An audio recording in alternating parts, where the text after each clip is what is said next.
Hey guys, it's Joe from Team BivySak. Hey, I'm out here in Colorado doing some great fall camping. The weather's getting a little chilly, so what I thought I'd do is start a fire. I'm going to do that with just a fire striker and stuff I found in nature. So no matches, no lighter, no products that I brought from home to start the fire, no newspaper, paper, things like that. So what we're going to do is we're going to start it with just a striker, okay? One of the keys to fire starting is preparation. So if you have your tinder and it's going, if you don't have your small kindling and your little, progressively larger wood to feed the fire and your fuel ready and on hand, then the tinder will burn out and you won't be able to start a fire. So I'm going to show you what I have set up and then we'll get it going, okay? So for my tinder, I found some dry moss just hanging on tree branches out there. It's really kind of all over the place, maybe mostly around creek beds, and it's on dead pine in Colorado. So I like to put my tinder inside the start of a log cabin. Some people do teepee, some people do it on the side. It's really the technique you like to use.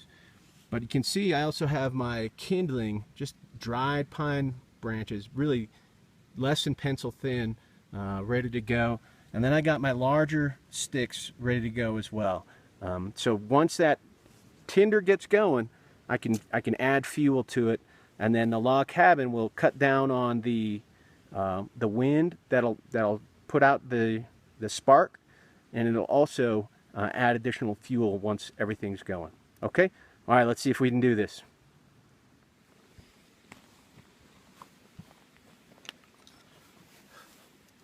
Okay, I'm going to give it a shot. Sometimes it takes a little while, so you have to have a lot of patience, particularly when you're doing primitive fire building and not using a match or lighter. So all I'm going to do is bring that fire starter down here real close, right into the tinder, and just start striking it.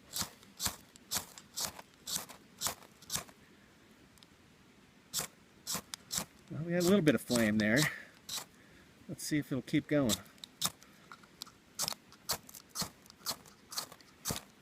There's a little bit. Let's feed some of that.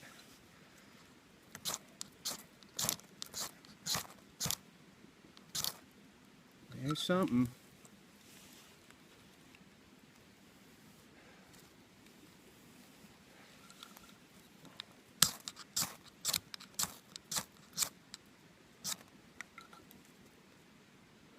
There, it's starting to go. Come on, buddy. There, we got some flame.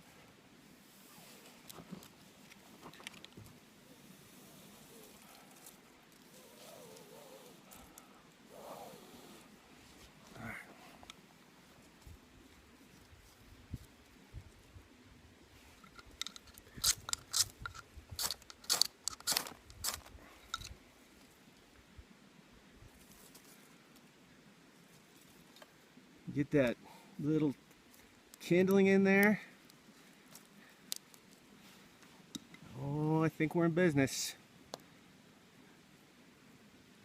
I think we might be in business. Yeah, that thing looks good. That wasn't too hard, now was it?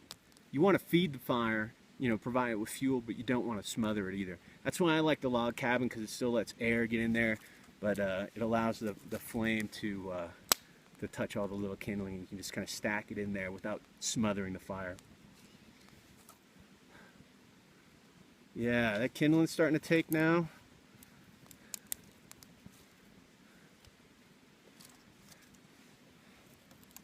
There we go. Well, that didn't take too long at all, did it? Hey guys, you can see the fire going in the background there. A couple of things about starting a fire in the backcountry. Number one, for me, it just took a few strikes, but have patience. It takes time to develop these skills, and make sure you're prepared and ready to start it, and practice when you can.